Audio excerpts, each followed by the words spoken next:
Som, teste, funcionando. Funcionando? Vamos fazer um teste aqui, para frente, para trás, isso. Bom, muito boa tarde. Aí, foi bom para ensaiar, né? Agora valendo mesmo. Boa tarde. Isso, muito bom. Comeram bem? É, a comida foi nem muito nem pouco, né? Na medida, para ninguém comer demais e ficar depois com sono aí, né? Muito bom. Ó, vamos falar então sobre esse assunto, sem mais delongas, porque nosso tempo também é cerceado, né? Então, vamos falar sobre esse assunto de o desenquadramento dos optantes do Simples Nacional no subenquadramento microempreendedor individual e a exclusão do Simples Nacional. Os nomes são um pouco diferentes, né? Na verdade, um pouco não, são diferentes. Quando se fala no MEI e ele vai sair do MEI, é desenquadrar.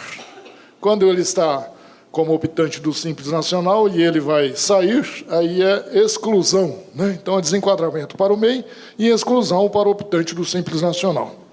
Como está gravando aí, eu acho que tem problema de eu ficar embaixo? Não? Pode ser? Tudo certo? Tá bom, fica um contato melhor. Deixa eu pegar o passador, coloquei no bolso. Vixe, coloquei no bolso, já até esqueci.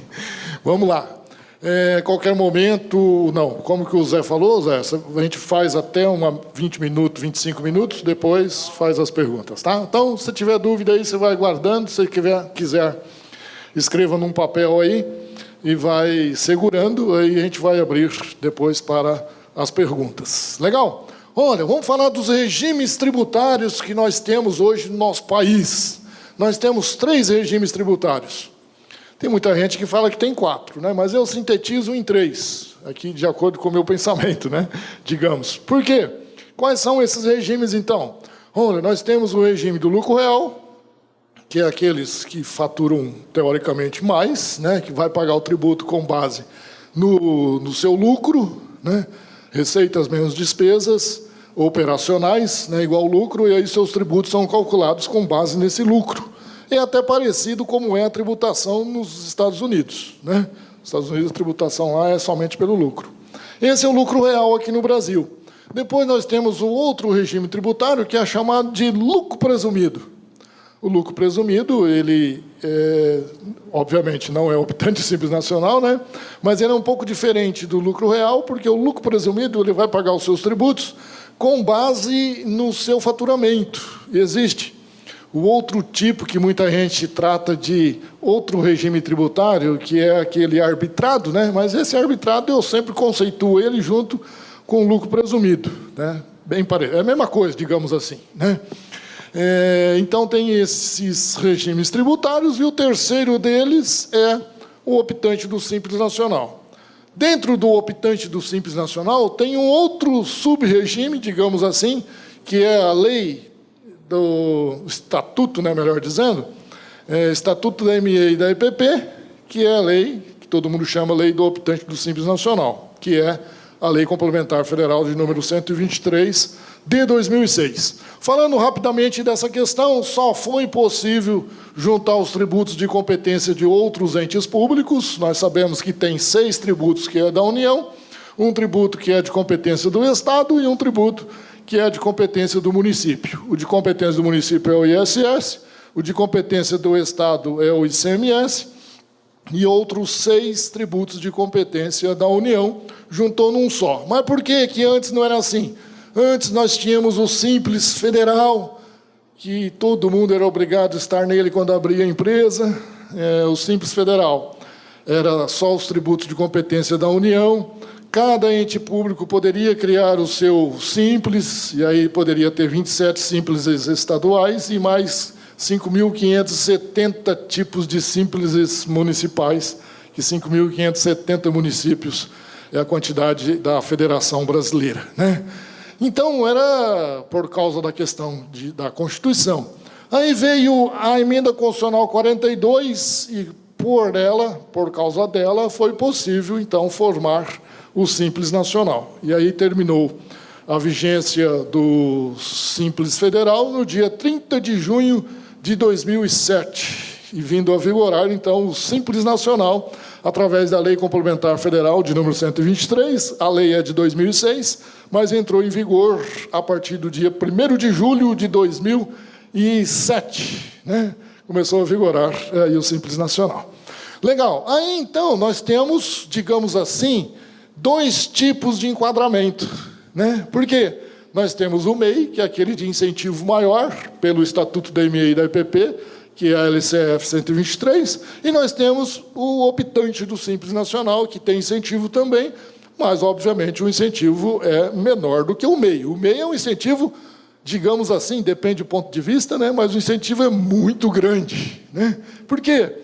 Porque o MEI ele vai pagar 5% do salário mínimo brasileiro, mais R$1 a título se ele for comercial, a título de ICMS, e mais R$5 se ele for prestador de serviço.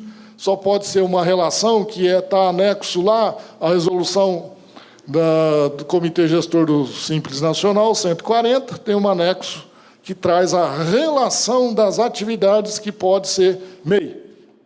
Para abrir o MEI é muito simples, todo mundo sabe. Vai lá no portal do microempreendedor individual, abre com 20 minutos, talvez se o cara for bom mesmo de internet, ter todos os dados prontos, 15 minutos, ele abre e já pode abrir suas portas. De lá sai um documento que, a partir de 2014, substitui em 100% o alvará, né? Não precisa despedir alvará, não precisa de cadastrar no município. Outra coisa, já que nós estamos falando isso, antes não precisava de cadastrar para fins de alvarás, porque já saía lá no portal do MEI, né, esse documento chamado CC-MEI, que substitui o alvará, e para sempre. Lá atrás era 6 meses, aí tinha de fazer o alvará no município, que era o provisório, né? Aí em 2014 acabou. Lá o alvará definitivo, esse documento chamado CC-MEI, que sai no portal do MEI. E aí, agora, porque antes o MEI, embora não precisaria tirar o alvará, mas ele precisava de se inscrever no município por causa da nota fiscal de serviço eletrônica, né? Que o MEI também tem o incentivo de que ele não precisa emitir o documento fiscal se ele vender mercadorias ou serviços para pessoas físicas. Ele está dispensado. Está dispensado significa o quê? Que ele não precisa emitir, mas se ele quiser, pode. Se não quiser, não precisa. Ah, mas e se o cliente dele exigir? Ele não pode exigir o cliente dele, porque ele tem esse incentivo, o MEI, ele emite se ele quiser. Então, quem vai querer ou não emitir é o MEI, e não o cliente exigir. Infelizmente é assim, a regra é essa, né? O MEI ele só emite para vendas consumidor final, pessoa física, se ele quiser, o MEI, porque ele está dispensado de emitir o documento fiscal. Agora, se o MEI vender mercadorias ou serviços para a pessoa jurídica, aí ele é obrigado, aí ele tem que emitir o documento fiscal. Então, antigamente, que precisava... Está aqui, tirar uma foto minha, Ronaldo? Tirei. Está bonito? Tá bom, então tá. Vai tirar? Então tira. Aí, faz de quanto estou falando. Aí, beleza. Bom, então, antigamente o MEI precisava de cadastrar no município para ele poder ir lá na nota fiscal eletrônica, né? Lá naquele link lá que o município contratava o software para emitir a nota fiscal eletrônica, tinha que cadastrar lá para entrar lá, né, Dilson? E poder emitir o documento fiscal. Hoje nem isso precisa mais. Por quê? Porque a Receita Federal já chegou e falou, eu sou o dono de tudo. Para com isso. O município não tem mais... Ela dá risada, né? Não tem mais vez município. Bom, mas isso aí, na verdade, é a tendência mesmo. A Receita Federal do Brasil ela já é responsável pelo documento fiscal que antes era do Estado. Tá?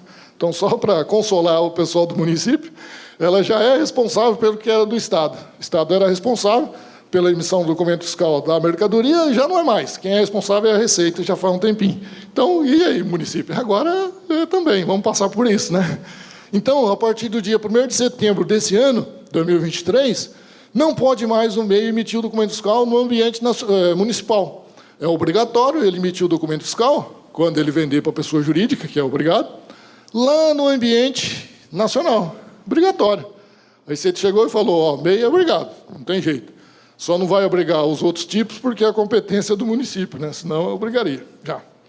Porque também a Receita sabe que o município não faz o controle da emissão dos documentos fiscais. Tem um monte de MEI que extrapolou já faz tempo, já faz mais de 10 anos que extrapolou. Estou exagerando. Mas extrapola, emite um monte de documento fiscal, passa do limite de 80 mil e o município não liga. Ah, deixa o MEI aí com o dedinho, né? Não sei se isso nos Estados Unidos, né? No Brasil, não. No Brasil, todo mundo emite certinho os documentos fiscais. Quando chega em 81 mil, todo mundo já migra certinho, desenquadra, vai lá e faz isso, né? Aqui no Brasil, Brasil é bom. Bom, enfim, então a Receita soube disso, né? E ela não tem como ler o software do município. Aí ela criou dela, obviamente. Inclusive, teve o investimento do Sebrae, né? O Sebrae foi lá e deu dinheiro, a Receita foi lá e construiu, junto com o SERPRO, né? Que é a entidade lá que constrói a tecnologia de informação para a Receita Federal do Brasil. Bom, então, hoje, nem esse tipo de cadastro o MEI precisa fazer mais no município. O município tem o controle do MEI? Não tem mais. Quem vai ter o controle total é a Receita Federal do Brasil. Inclusive, o município não tem nem como saber os documentos emitidos pelos MEI. Mas para que saber? Não vai pagar ISS mesmo? Né? Vai pagar só R$5 se for prestador de serviço? Para que eu quero saber quanto é de nota que o MEI emitiu? Porque o controle vai ser da Receita. Se ele ultrapassar os 81 mil esse ano, já vai ser desenquadrado automaticamente pela Receita Federal do Brasil. E aí, lá na resolução do Comitê Gestor 140, fala assim, olha, quem não fez o convênio com essa nota fiscal de serviço eletrônico no ambiente nacional, não tem como ver o documento fiscal do MEI. Não tem jeito. Mas vai estar disponibilizado lá no Interface.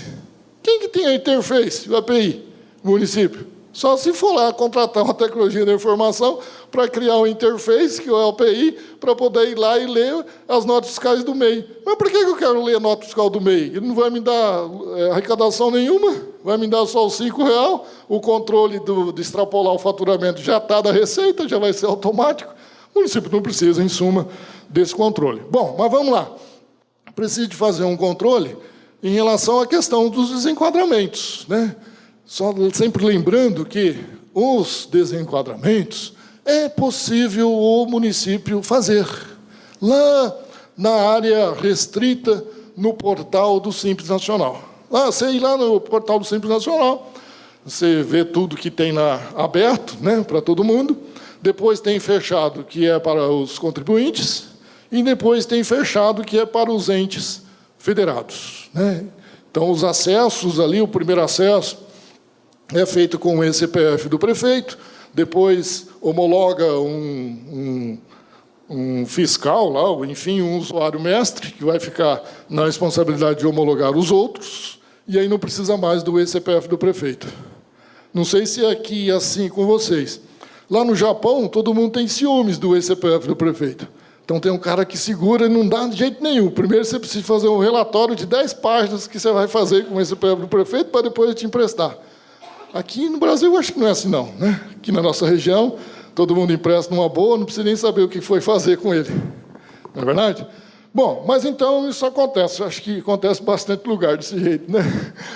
Aí não precisa do CPF do prefeito mais, é só pelo primeiro acesso, e aí, beleza, já foi lá, homologou o CPF desse usuário mestre, e ele vai ficar homologando os outros, que vai fazer lá, entrar nesse acesso restrito para os entes federados, e aí existe, inclusive, o acesso lá para o fiscal doente.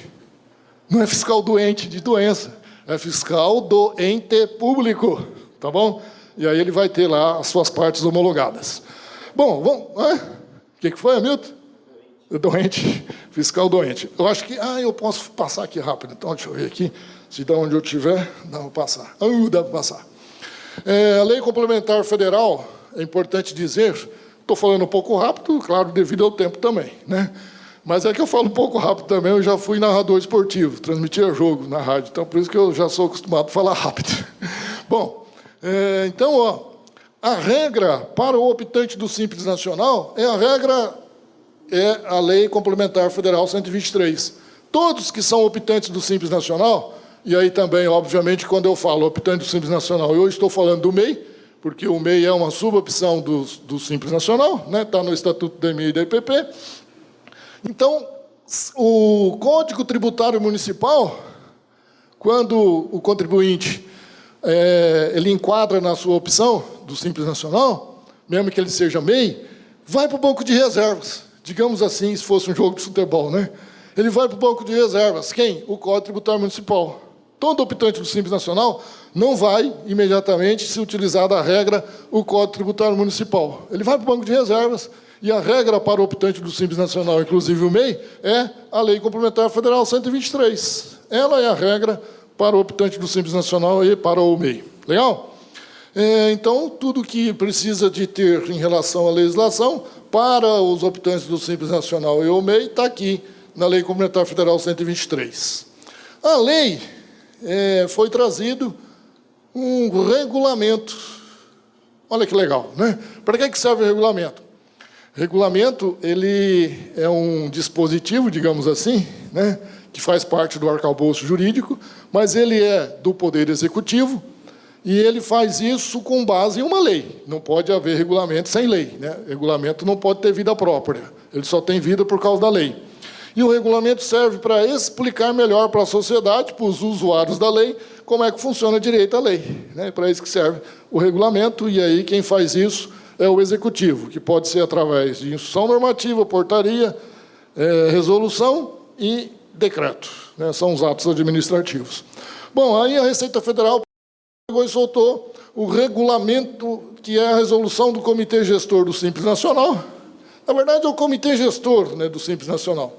Soltou a resolução, que é dizer como funciona a lei esclarecidamente, digamos assim, que está em vigor hoje é a resolução do Comitê Gestor do Simples Nacional 140. Tudo o que precisarmos saber em relação à legislação está no regulamento, que é a resolução do Comitê Gestor do Simples Nacional, de número 140. Então, vamos lá, ó. E aí eu estou lá fiscalizando, né, um MEI, vamos fazer um arrastão lá no município, né, vamos dar uma olhada nas empresas que são MEIs. Logicamente que o município não pode chegar lá e fazer o desenquadramento. Ele precisa seguir um procedimento de acordo com o regulamento da resolução do Comitê Gestor de número 140. Então, lá dentro da área restrita do Simples Nacional, nós temos vários serviços lá, um monte de serviços. Na hora que você entra na área restrita, você vai ver lá vários serviços. Dentre aqueles serviços lá, vai ter o Cefisc, vai ter a consulta do PG10D, vai ter a consulta das declarações, inclusive do MEI anual. O MEI não faz nenhuma declaração mensal, mas é obrigado a fazer uma declaração anual, né? Tudo isso vai ter de serviços disponíveis na área restrita, que só pode acessar através do certificado digital. Sem o certificado digital, esquece, não dá para acessar a área restrita, né? Então, hoje, os fiscais não tem como falar mais se o cara não tiver o certificado digital, porque o acesso para a Receita Federal é somente através do certificado digital. Então, olha na área restrita e tem vários serviços lá. Quero ver a declaração do MEI, ver quanto ele colocou de faturamento lá no exercício anterior, eu vou lá e consulto a declaração. Consulto também os pagamentos que ele fez durante o da CIMEI, né, pagamento mensal, que é 5% do salário mínimo, mais R$1 se for comercial, mais R$5 se for prestador de serviço. Enfim, vejo isso. E tem também, lá na área restrita, um serviço chamado de comunicações. Comunicações é onde está localizado o DTE, que é o Domicílio Tributário Eletrônico. Todos os optantes do Simples Nacional, inclusive o MEI, já fez essa opção na hora da formalização. Eles são obrigados a utilizarem o domicílio tributário eletrônico. Tá? São obrigados. Não tem como o cara falar assim, mas não sabia que tinha que acessar o ECAC para ver. Não tem jeito, ele é obrigado a acessar. De quanto tempo? Não sei, o problema dele, de quanto tempo ele vai acessar. Mas ele é obrigado a acessar lá, porque vai existir notificações lá pelo domicílio tributário eletrônico, né? E aí é o seguinte, ó, se você usar, que é obrigado a usar, não é obrigado, mas se tem domicílio tributário eletrônico, para que usar de outro jeito, né? Uma vez que o DTE é de graça, de grátis para o município, né? Então, para que mandar lá uma notificação por AR que vai custar, não sei quanto custa uma AR, R$25? R$20? Tá bom, é barato, mas para que gastar R$20, se pode mandar pelo DTE, que está lá tudo documentado, tudo certinho, e é de grátis, né? Então, vamos lá no Comunicações, vai lá na parte de DTE e vai fazer isso. Olha só, tem um documento lá no DTE que chama, dentro de comunicações, né, no DTE, e depois tem a comunicação de desenquadramento do CIMEI. é um sistema que permite ao microempreendedor, isso aqui eu já estou falando, essa comunicação de desenquadramento do CIMEI, não é da parte administrativa do município, isso aqui é por ele, MEI, né, como contribuinte. Ele tem a obrigatoriedade, de acordo com uma regra, de alguns acontecimentos com ele no decorrer do exercício do ano, ele tem umas obrigações de fazer esse desenquadramento ele mesmo, né?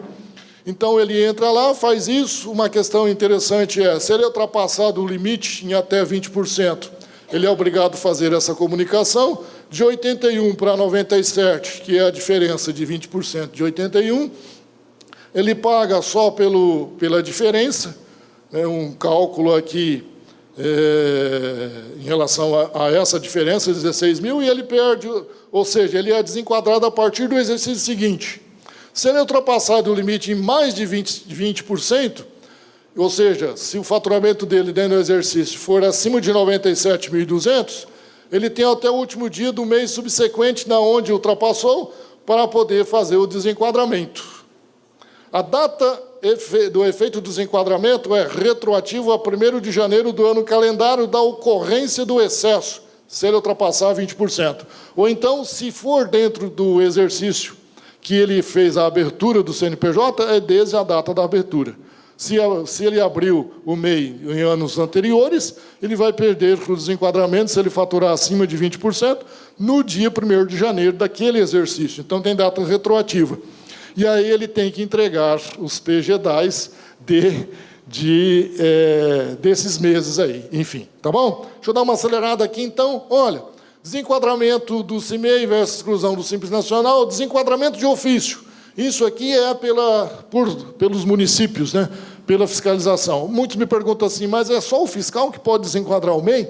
Eu digo assim, ó, antes era, hoje não é mais. Você pode criar um processo administrativo e um outro servidor que tiver o acesso lá na área restrita fazer esse desenquadramento, porque está desvinculado da fiscalização, o desenquadramento, tanto do MEI como a exclusão do optante do Simples Nacional. Não é dentro mais do processo de fiscalização. Deve ser separado, né? Então, vamos lá. Ó, aqui é os serviços disponíveis. Eu acho que você está vendo bem aí, né? Então, procedimento para desenquadrar o MEI por processo administrativo do município. Abrir um processo administrativo ou o número da OS, que é o processo administrativo, né, de fiscalização. Notificar o contribuinte MEI através do DTE. Não precisa mandar por correio, o DTE já notifica. Se o cara não viu lá o ECAC, passou 45 dias, já é considerado que ele viu. Então, já está notificado. Passou de 45 dias, ele não viu o ECAC, é considerado que ele viu. É assim que funciona lá o DTE, né? Então, você entra aqui na área restrita, tem os serviços disponíveis. Vem aqui, ó, está meio apagadinho aqui, mas aqui está escrito comunicações.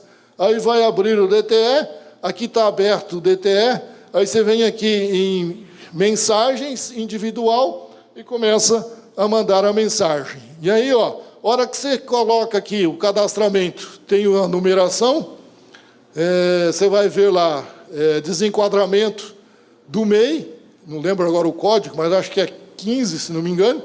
Aqui está difícil de ver, né? Deixa eu ver aqui no notebook se está mais fácil de ver. E aí vou ter que pôr um óculos. Espera aí, só para me lembrar o número. Mas aqui também está difícil. Bom, mas enfim, lá no DTE, na hora que você abrir, você vai ver isso facilmente. É só clicar. É só clicar aqui, ó, nesse sinalzinho aqui, que vai abrir as possibilidades do que é que você vai ter de título dessa mensagem. Aí você coloca desenquadramento do MEI. Se for o Simples, você vai usar um outro código, que aí é a exclusão do Simples Nacional, né? E depois vai abrir essas caixas aqui, ó, para serem preenchidos. Aí você vai preenchendo conforme vai pedindo. Aqui atrás é o que você vai preencher, de acordo com o seu município. Começa com o nome do município, o setor da fiscalização, e assim vai. Preenchendo essas caixas, aí vai rodar uma mensagem que é o termo de desenquadramento dele, né? Artigo 115 da resolução do Comitê Gestor do Simples Nacional 140, e dentro desse artigo 115 tem as possibilidades, né, para poder fazer essa exclusão. Aqui, ó, é o termo de desenquadramento que vai rodar lá dentro da área restrita. Essa é a continuação do termo, com o nome do agente fiscal. Na hora que preencher as caixas, vira esse termo, e aí envia isso aqui para o DTE. Enviando para o DTE, está lá disponível para o contribuinte para verificar. Ele é obrigado a fazer essa visita lá no ECAC, na caixa postal dele, do ECAC. Se ele não fizer em 45 dias, vai ser considerado que ele já viu. E aí, depois de 30 dias da ciência desse termo, tem que dar o tempo de contraditório, né, ao MEI, 30 dias para ele vir lá alegar os fatos que ele quiser. Se for indeferido, aí vai para o procedimento. Lá na área restrita do Simples Nacional, você tem lá eventos CIMEI, chama nos serviços disponíveis. Eventos CIMEI. Dentro do evento CIMEI vai abrir essa caixa aqui, vamos clicar no período, e aí, clicando no período, vai aparecer qual é o motivo que você vai fazer o desenquadramento. É desenquadramento de ofício. Você vem aqui no desenquadramento por processo administrativo, por decisão administrativa.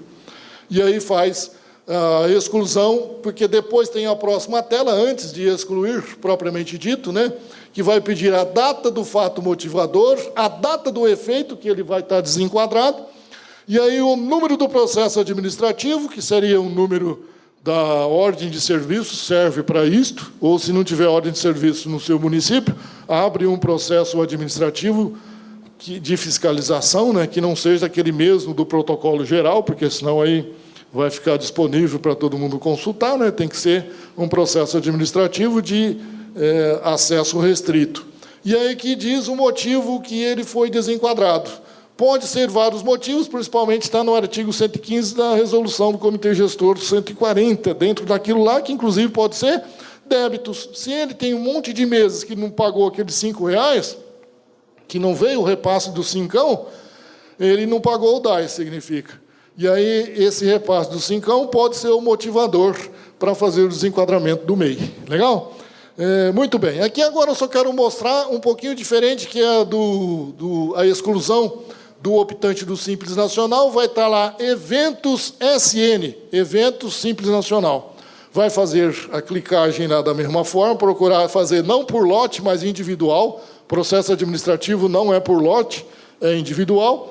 Clica lá em por individual, e aí vai aparecer nessa abinha aqui, ó, quais são os motivos do desenquadramento, nesse caso de exclusão de ofício para o optante do Simples Nacional, exclusão do Simples Nacional. Coloque que é processo administrativo ou por decisão administrativa, aí vai abrir a tela para nos dizer quais são os motivos, o número do processo administrativo. Aqui algumas informações: exclusão de ofício do Simples Nacional, datas do efeito de exclusão, está na resolução no artigo 84, e dentro do artigo 29 da Lei Complementar Federal 123. Aqui, ó, é para onde esse aqui é do exclusão do Simples Nacional. Nessa exclusão do Simples Nacional, nós vamos colocar aqui a data, o número do processo administrativo, os motivos e a partir de quando é que ele vai estar excluso do Simples Nacional. Depois a gente faz uma consulta de optantes. Antes de fazer isso, ele era optante. Depois que fizer aquilo, ele passa a não ser mais. Se for a questão de desenquadrar do MEI, ele passa a estar desenquadrado no MEI, e aqui embaixo vai aparecer até a data da onde ele estava enquadrado como MEI. A partir de quando ele estiver desenquadrado, e ele vai ser optante do Simples. É automático. Desenquadrou do MEI, ele fica como optante do Simples. E a exclusão do Simples vai aparecer também da mesma forma. Se excluir como optante do Simples Nacional, se excluir ele como optante do Simples Nacional, aí o que vai acontecer? Ele passa automaticamente a ser lucro presumido. Aí ele vai ter todas as obrigações normais de quem está no lucro presumido: entregar as DCTFs, entregar as declarações de imposto de renda. Se você excluir o optante do Simples Nacional com data retroativa, as declarações que porventura já foram vencidas, ele vai ter que entregar fora de prazo, vai pagar multa. Não adianta falar assim: não, mas eu era optante. Não interessa, foi excluso, né? Está excluído, volta, vai ter que ir lá fazer todas essas declarações, mesmo que seja sem movimento, se ele não tiver o movimento, né? Mas ele tem que fazer e pagar a multa por perder o prazo. Ah, mas eu perdi porque eu estava enquadrado como... estava lá na opção do Simples Nacional. Foi o município lá, numa decisão administrativa, que me excluiu do Simples Nacional.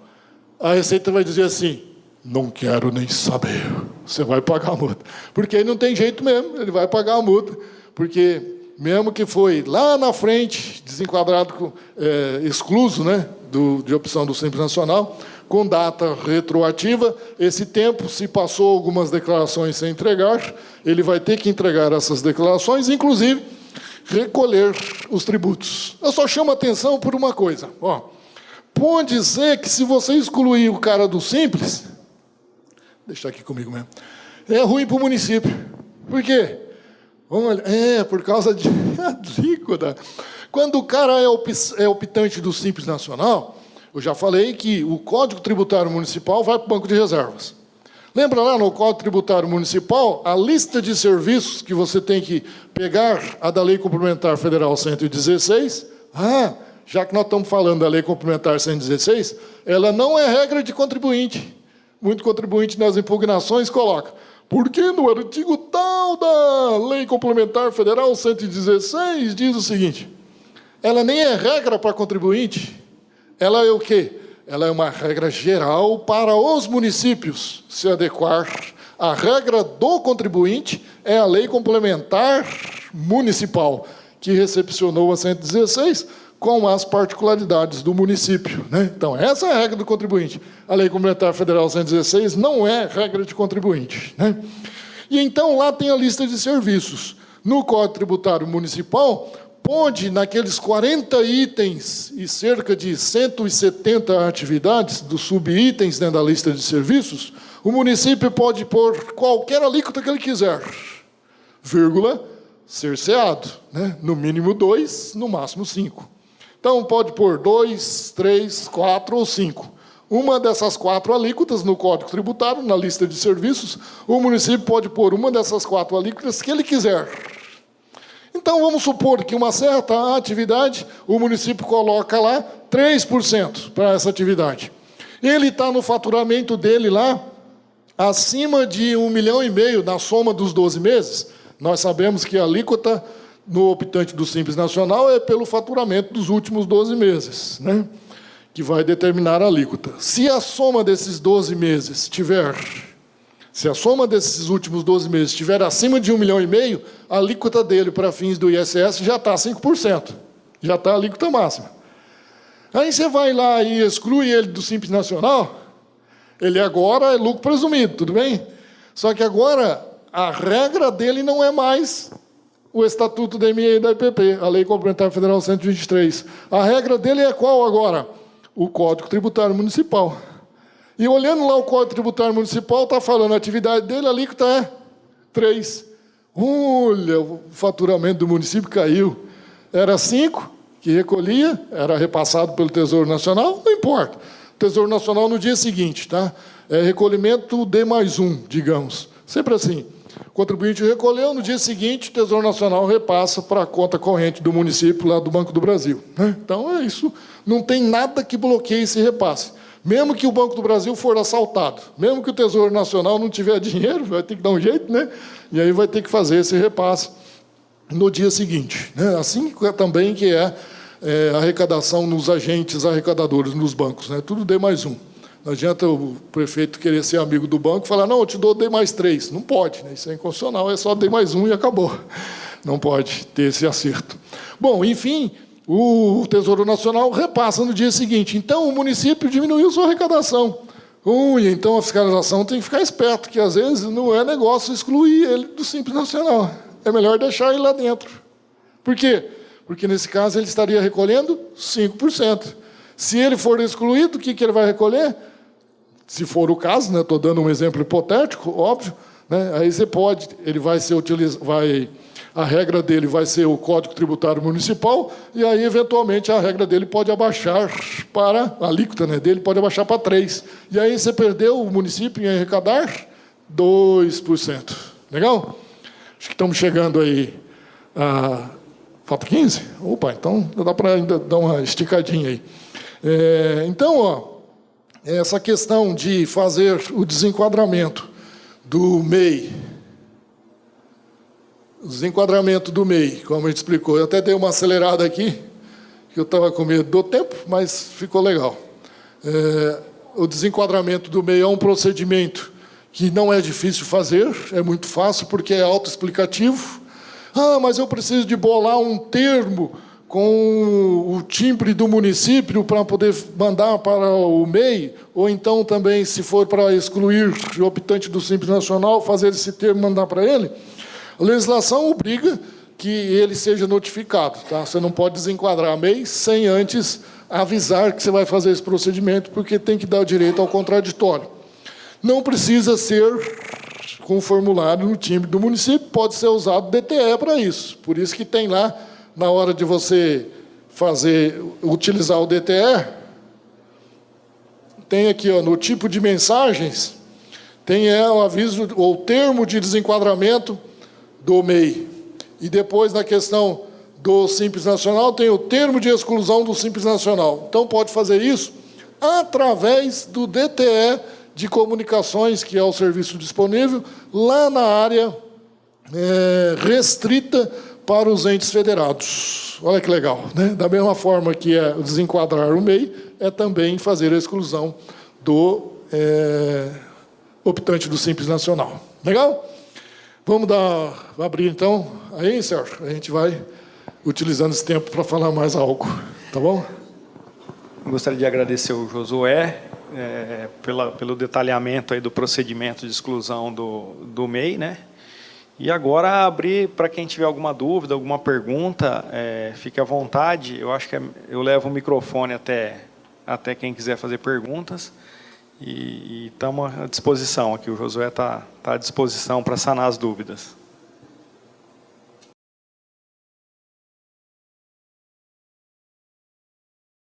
Obviamente que tem que ser uma de cada vez. Se todo mundo falar ao mesmo tempo, eu não ouço, né? Então vamos devagar, um por vez, fazendo a pergunta. Josué, você foi feliz na tua explanação, né? Pelo que parece aí. Temos uma pergunta lá. Vamos lá.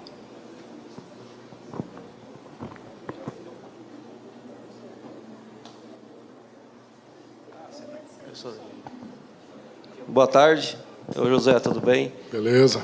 Só ficou uma dúvida quanto ao 1º de setembro, que você colocou, que o MEI não é obrigatório fazer cadastro no município.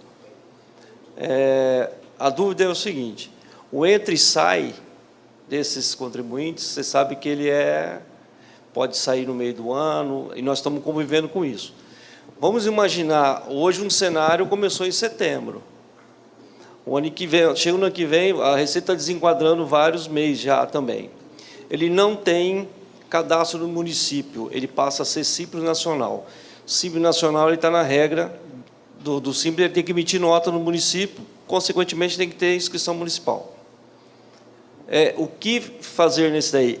Quando eu entendo que você falou que ele não precisa fazer, tá, eu até entendi, mas eu acho que por questões desse aí, como que o município vai agir no momento que ele precisar emitir nota, ele não tem cadastro? Boa pergunta, Sérgio. Na verdade, a não obrigatoriedade do MEI cadastrar no município não é a partir do 1º de setembro agora, é desde 2014. Desde 2014, o MEI não precisa fazer nenhum tipo de cadastramento obrigatório no município. Ele só tinha que fazer, no caso, se ele fosse prestador de serviço, para utilizar o sistema do município para emitir o documento fiscal, que é a nota fiscal de serviço eletrônica, se caso o município tivesse instituído a nota fiscal de serviço eletrônica, senão aquele lá em formulário, né? Teria que pegar lá na gráfica aquele termo lá para poder autorizar a emissão. A IDF, né, antigamente, né, usava muito a autorização de impressão de documento fiscal, isso em formulário. Eu acho que aqui no estado de São Paulo não tem mais nenhum município que ainda continua o formulário. Todo mundo já deve ter adotado nota fiscal eletrônica. Lá no Nordeste tem muitos municípios ainda que ainda não adotaram, né? Não foi nenhum dono de software lá vender para eles o software de nota fiscal de serviço eletrônico. Eles continuam em formulário. Bom, mas aí então só faria o cadastro no município, desde 2014, o MEI que era prestador de serviço. Quem não era prestador de serviço não precisava de fazer nenhum tipo de cadastro no município, porque já saiu o documento lá no portal do microempreendedor individual. A única dificuldade lá no portal é que, a partir, acho que de 2 anos para trás, ou talvez até menos, ele tem que estar lá cadastrado no gov.br, né? E tem que estar lá no módulo prata ou ouro. E é um saco danado para poder alterar o tipo lá de cadastramento. Você sair de bronze para ir para prata é uma certa dificuldade. Você tem que mostrar o rosto no celular, fazer as codificações lá, virar piroleta. Não, piroleta não, estou brincando. Mas aí, para você fazer isso, para poder utilizar lá o portal. Só essa dificuldade. Mas então, o MEI, desde 2014, não precisa fazer nenhum tipo de cadastramento no município. Mas, para poder tirar o documento fiscal, se ele fosse prestador de serviço, aí ele precisava de entrar lá no portal e fazer o cadastro, né, para isso. Agora, no caso de 1º de setembro para cá, esse ano, ele não pode mais usar o ambiente municipal. Então, ele não vai mais fazer nenhum tipo de cadastramento lá para emitir o documento fiscal no município. Ele só vai fazer esse cadastramento lá no ambiente nacional da Receita Federal do Brasil. E aí, o Serginho perguntou, e aí se ele perder, ou seja, se ele for desenquadrado, aí é a obrigatoriedade dele ir lá no portal e fazer o cadastro para ele poder emitir o documento fiscal. E se ele não emitir o documento fiscal? Aí é um serviço da fiscalização descobrir que existe um prestador de serviço que está sonegando. Porque se ele não emitir o documento fiscal, o que ele está fazendo? O que ele está fazendo? Negando. Está todo mundo assim com sono já? Quem está fazendo? Sonegando. Sonegação é crime, né? Aqui no Brasil ninguém faz isso, mas lá no Japão é muito perigoso, né? Que lá todo mundo quer fazer isso. Mas aqui no Brasil tudo bem, a gente não tem esse problema. Todo mundo vai fazer o cadastro certinho, se ele for desenquadrado, tá? Muito da mesma forma é se o cara ele for excluído do Simples Nacional, né? Mas aí ele já tem que usar o ambiente municipal, a não ser que o município faça, né, a adesão ao convênio do ambiente nacional, né, aí só no ambiente nacional. Acho que a tendência vai ser essa. Aí o Hamilton vai falar sobre isso, né, Hamilton? Da nota e o termo de adesão, não? Não, tá, mas a adesão eu acho que chegou para ficar, não tem como o município fugir disso, tá? Vai ter que um momento, mesmo porque está afadado aí com a reforma tributária, né? O ISS vai acabar, vocês sabem disso. Está fadado aí a morrer em 2033, né? E vai começar a morrer, vai para a UTI em 2026 e aí falece em 2033 o ISS, né? Aí vai nascer, já vai nascer em 2026 e aí ele vai sendo tratado e aí ele começa a ter corpo em 2033 sozinho, né? O IBS, né, que é o Imposto de Bens e Serviços, que é lá do IVA dual, né? Bom, isso não sei ainda se realmente vai vigorar dessa forma, é o que está lá no texto base para ser aprovado. Legal? Respondido? Vai lá.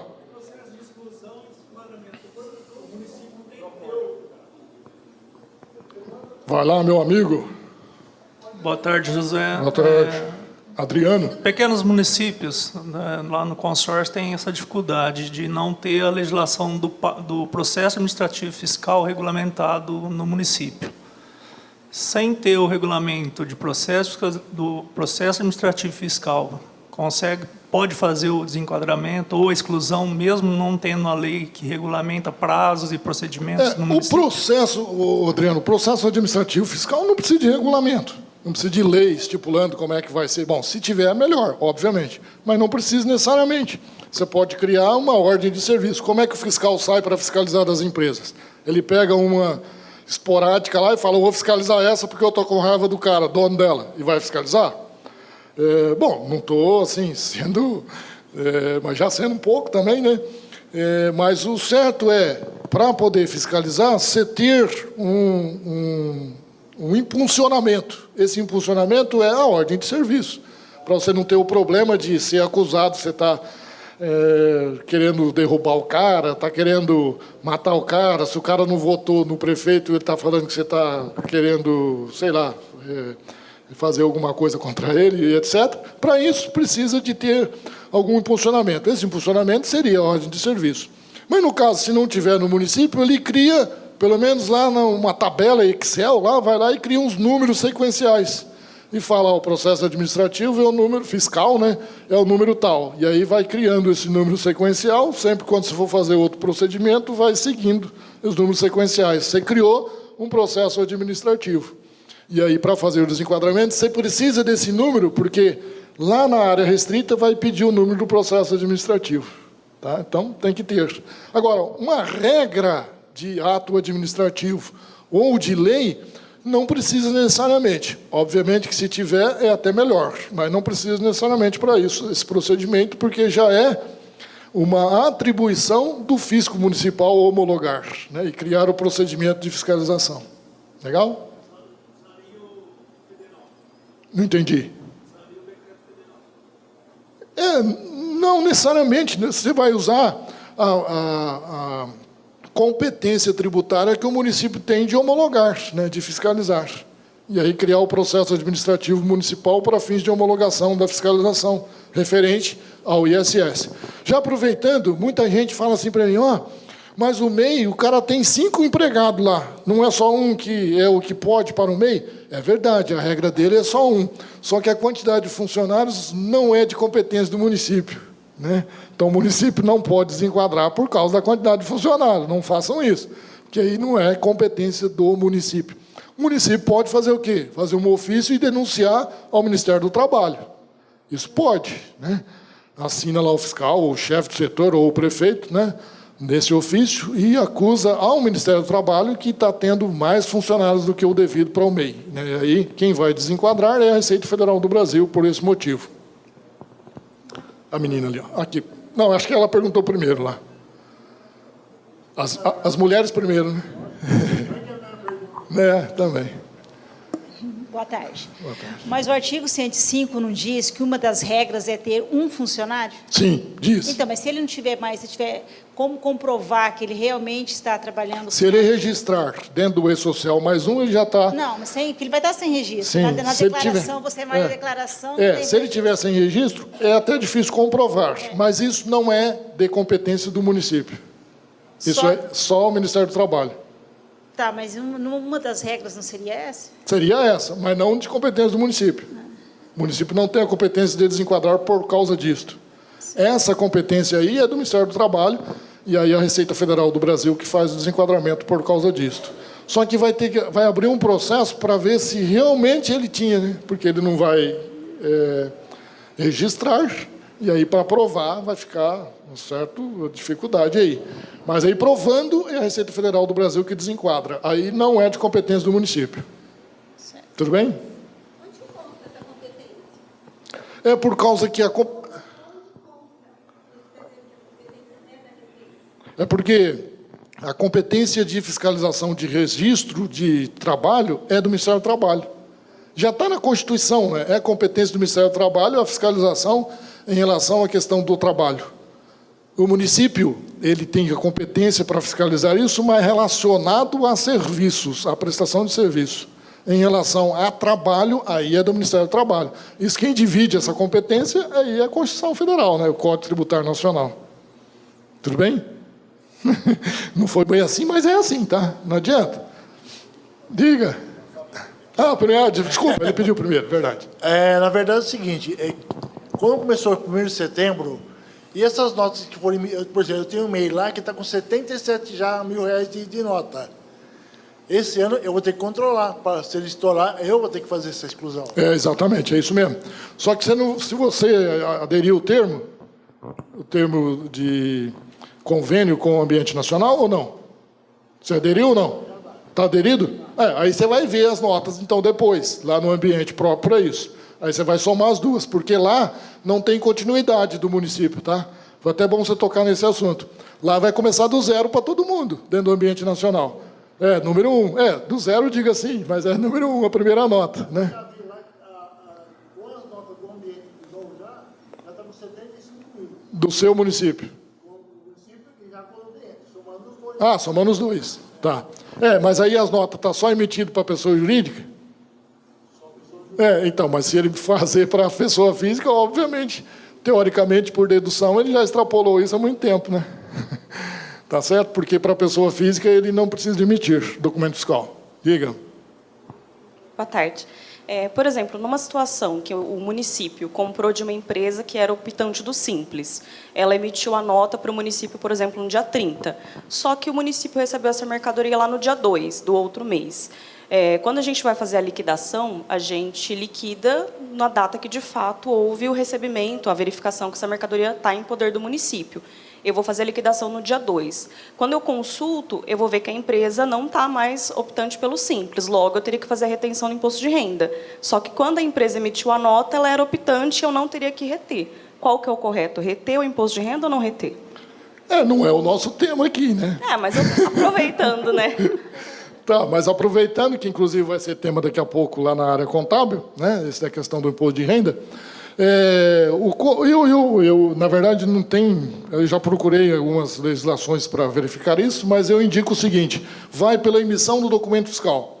Quando ele emitiu o documento fiscal, ele era o quê? Optante ou não optante?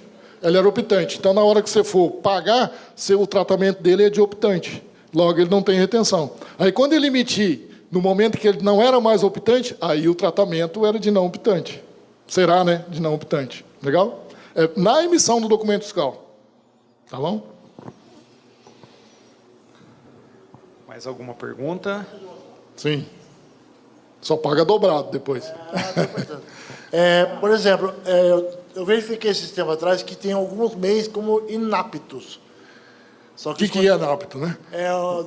Omissão de declaração. Tá Sim, lá, sim. Eu posso enquadrar ele? Boa pergunta.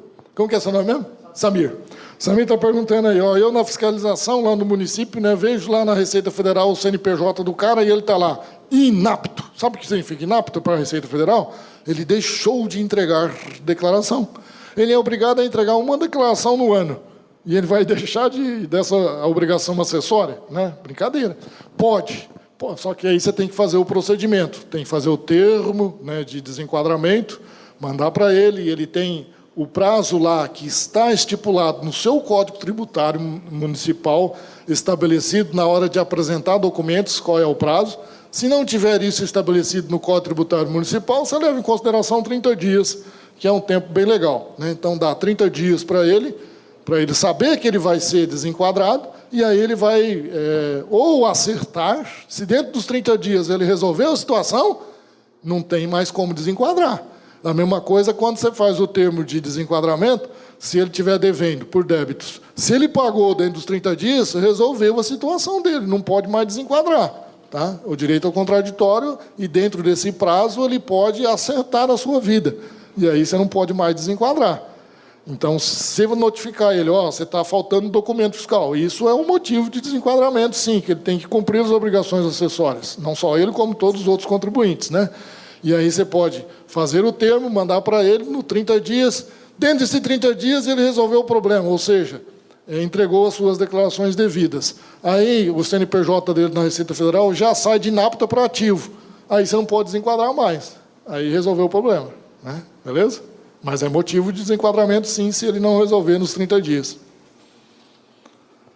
5 minutos nós temos. Mais alguma pergunta? Se não, assim, dou-lhe uma, dou-lhe duas, né? Sim. Então, eu gostaria de, mais uma vez, agradecer o Josué aí pela sua disponibilidade, e pela exposição, que foi bastante clara e deve ter agregado aí para todo mundo, como agregou para mim. Obrigado, Josué. Eu queria convidar agora o auditor fiscal Hamilton Keiji Yamamula, que vai falar sobre o tema quais os rumos devem tomar as fiscalizações diante da... É esse teu tema? Também. O estágio da atual NFSE, primeiro tema. Segundo tema, quais os rumos devem tomar as fiscalizações diante da judicialização dos tributos municipais, ITBI e SSQN. O Hamilton é auditor fiscal da Secretaria da Fazenda da Prefeitura de Ribeirão Preto desde 95, é engenheiro químico de formação pela Unicamp, possui pós-graduação em Direito Tributário, Contabilidade e Auditoria. É diretor de tributos imobiliários, foi diretor de tributos imobiliários da Prefeitura de Ribeirão Preto de 2017 a 2020 e atual membro da Secretaria Executiva do Comitê Gestor da NFSE. Hamilton, fica à vontade, a palavra é sua.